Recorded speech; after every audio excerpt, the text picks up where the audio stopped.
नमस्कार, नवभारत टाइम्स में आप सभी का स्वागत है। आपके साथ मैं हूं विनीत त्रिपाठी।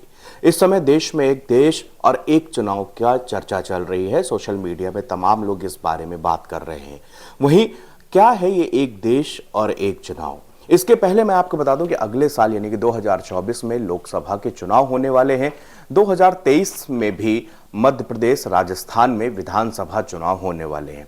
हमारे देश की एक लोकतांत्रिक व्यवस्था है, एक परंपरा रही है कि हमारे यहाँ जब राज्य सरकार अपना 5 साल का कार्यकाल पूरा कर लेती है तब इलेक्शन होते हैं। लोकसभा चुनाव में इसी तरह जब 5 साल का टेन्योर उस सरकार का खत्म हो जाता है, इसके बाद में चुनाव आयोग जो है एक डिसीजन करता है किस दिन चुनाव हो गए। उसके बाद आचार संहिता लागू की जाती है और फिर चुनाव होते हैं। नई सरकार चुनने के बाद फिर मंत्रिमंडल का गठन होता है और उसके बाद सरकार अपना सब सुचारू रूप से काम करने लगती है। लेकिन यहाँ पर एक पेंच है। दरअसल भारत इतना बड़ा एक देश है और इसमें कहीं ना कहीं हर साल चुनाव होते रहते हैं। कभी पंचायत के चुनाव होंगे, कभी मेयर के इलेक्शन होंगे, कभी विधानसभा के इलेक्शन होंगे, कभी विधान परिषद के चुनाव होंगे, कभी लोकसभा के चुनाव होंगे। तो मतलब आप देखिए अमूमन हर साल की कहीं ना कहीं देश भर में चुनाव होते रहते हैं। इसमें मुसीबत क्या आती है? इसमें कई तरह की परेशानियां आती हैं। इसमें परेशानी सबसे पहले ये आती है कि इसमें बहुत लंबा खर्चा होता है। पुलिस की व्यवस्थाएं होती हैं, ईवीएम मशीन को लाना पड़ता है देश में। चूंकि इन सब का कारभार जो इलेक्शन का काम होता है बहुत सारे टीचर्स के ऊपर होता है, अध्यापकों के ऊपर होता है, तो बच्चों की पढ़ाई भी सफर होती है क्योंकि उनकी ड्यूटी इलेक्शन में लग जाती है। इसके अलावा जो खर्च है, मेरे पास कुछ आंकड़े मैंने आज नोट किए हैं।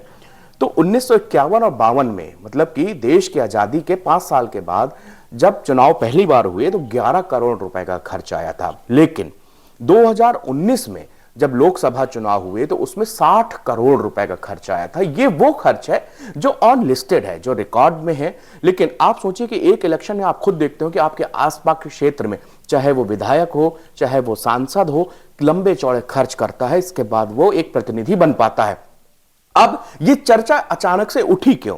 दरअसल 18 से 22 तारीख तक संसद ने विशेष सत्र सरकार ने बुलाया है। यह सरकार का एक संवैधानिक अधिकार है, वो विशेष सत्र बुला सकती है। तो 5 दिनों का ये विशेष सत्र बुलाया गया है। अब कयास ये लग रहे हैं कि आखिरकार ये ऐसे वक्त पर जबकि राजनीति में हलचल मची हुई है, इंडिया का एक गठबंधन जो INDIA गठबंधन है, मुंबई में आज उसके दूसरे दिन अहम बैठक होने जा रही है। 26 दल के नेता वहां पे एकत्र हुए हैं। राहुल गांधी से लेकर वो अखिलेश यादव हो, डिंपल यादव हो, मल्लिकार्जुन खड़गे, सोनिया गांधी, इस तरह तमाम CPI CPM सबके लीडर वहां पर एकजुट होकर मीटिंग कर रहे हैं। अब इस वक्त पर यहां पर सरकार ने ऐलान किया कि वो संसद का विशेष सत्र बुला रही है। इस समय विरोधी पार्टियों के साथ साथ देश का आम आदमी भी परेशान है कि आखिरकार 5 दिन में सरकार क्या ऐसी जरूरत पड़ गई कि अभी मानसून सेशन गुजरा ही है और विशेष सत्र बुलाने की मांग पड़ी है।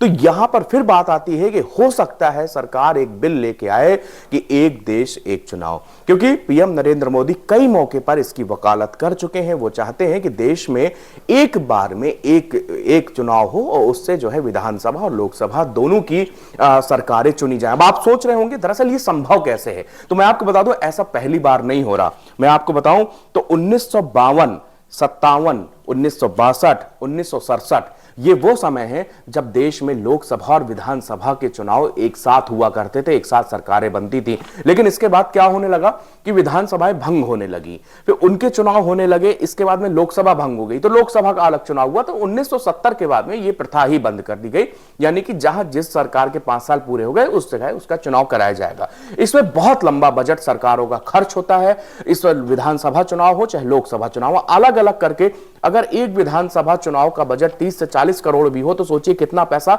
हर साल सिर्फ इलेक्शन में खर्च होता है। जबकि वही काम वही मशीन से अगर एक बार में किया जाए तो वो हो सकता है कि वो बहुत कम बजट में पूरा इलेक्शन हो जाएगा। लेकिन ये तो इसका एक पहलू है। इसका दूसरा पहलू क्या है? इसका दूसरा पहलू यह है कि अगर सरकारें भंग हो जाती हैं तो फिर चुनाव कैसे कराए जाएंगे। इसमें कई सवाल भी हैं। विपक्ष लगातार यह आरोप लगाता है कि इससे हमारी लोकतांत्रिक व्यवस्था भी कमजोर पड़ती है। वो कैसे कमजोर पड़ती है? वो इस तरह कमजोर पड़ेगी कि देखा जाता है कि देश में लोकसभा का चुनाव और विधानसभा के चुनाव में जमीन आसमान का फर्क होता है। लोग अलग अलग नेता को चुनना पसंद करते हैं। अगर क्षेत्र इसमें मान लीजिए यूपी में इलेक्शन हो रहे हो, मैं एक उदाहरण लेके बता रहा हूं, और अगर केंद्र में इलेक्शन हो रहा है तो हो सकता है कि यूपी में अगर किसी को चुनना हो तो अखिलेश यादव, मायावती या योगी आदित्यनाथ में से किसी को चुन सकते हैं। लेकिन अगर देश में चुनना है तो मान लीजिए राहुल गांधी या कांग्रेस, बीजेपी या किसी को भी आप चुन सकते हैं, जो भी पार्टी सबसे मजबूत होगी। अब मसला यह है कि तमाम जो संविधान के जानकार हैं उनसे हमने बात की और जाना कि ये उन्होंने कहा कि कहीं ना कहीं क्षेत्रीय पार्टियां इसमें खत्म हो जाएंगी।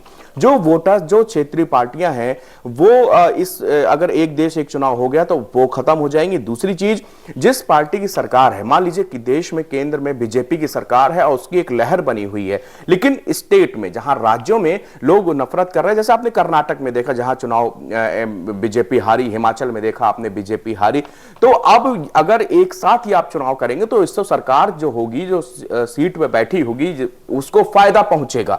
तो इससे हमारी जो डेमोक्रेसी है वो कमजोर होगी, इससे हमारी लोकतांत्रिक व्यवस्था यहां पर कमजोरी। अब देखिए इसमें होता क्या है, संवैधानिक संशोधन करने के लिए आर्टिकल 368 का उपयोग सरकार करती है। इसमें जो है राज्य की मंजूरी की आवश्यकता पड़ती है। अब मैं आपको ये बता दूं कि इसमें जो है क्या 2018 की बात है, लॉ कमीशन की एक रिपोर्ट आई थी जिसमें यह कहा गया था कि आप चुनाव को 2 फेज में करा सकते हैं। यानी कि एक बार में आप देश का चुनाव, यानी कि जो लोकसभा का चुनाव है, और उसी साल जो कुछ प्रदेश में चुनाव होने वाले उसको आप एक साथ कर सकते हैं। बाकी दूसरा फेज जो होगा उसमें बाकी सारी विधानसभा जो देश भर की, इस तरह आपको हर साल और बार बार चुनाव की प्रक्रिया से नहीं गुजरना पड़ेगा। देखिए चुनाव की प्रक्रिया होने से केवल बजट का मसला नहीं है, मसला यह है कि जब जिस भी प्रदेश में जहां पर चुनाव होते हैं वहां पे आचार संहिता लागू हो जाने के बाद सारे काम धाम बंद हो जाते हैं। यानी कि विकास कार्य, अगर कहीं कोई एक्सप्रेसवे, पुल या सड़कें बन रही हैं, वो सब रुक जाएगा। तो उस इतनी देरी होती है, प्रोजेक्ट लंबे खिंचते चले जाते हैं। ये देश के हर कोने में होता रहता है क्योंकि कहीं ना कहीं इलेक्शन हर साल चला आता है। तो सरकार का इसके पीछे तर्क यही देना है कि इन सब चीजों को, सहूलियतों को देखा जाए तो इसको एक देश में एक चुनाव का जो प्रावधान है ये अच्छा है। और कहा जा रहा है कि जो ये सत्र बुलाया गया 18 से 22 तारीख तक, उसमें हो सकता है मोदी सरकार ये बिल लेके आ जाए। अच्छा, इसके बाद मैं आपको बता दूं, इसकी एक समिति की गठन भी किया गया है जिसको पूर्व राष्ट्रपति रामनाथ कोविंद को उसमें अध्यक्ष, उस समिति का चीफ बनाया गया है। इसके अलावा आज इसमें नोटिफिकेशन जारी किया जाएगा। नोटिफिकेशन जारी होने के बाद में एक देश एक चुनाव की जो समिति होगी जिसके चीफ रामनाथ कोविंद को, जो कि पूर्व राष्ट्रपति हैं, उनको बनाया गया है। तो फिर यह देखना होगा कि उस समिति में कौन कौन लोग हैं, किसको किसको शामिल किया गया है, क्या वो डिस्कशन पैनल होगा, वो सारी चीजें इसमें आपको पता चल पाएंगी। तो ये एक देश एक चुनाव का ये खाका रहा। हमारी जो है नजर इस पर लगातार बनी हुई है। फिलहाल नवभारत टाइम्स पर आप पूरी अपडेट देख सकते हैं।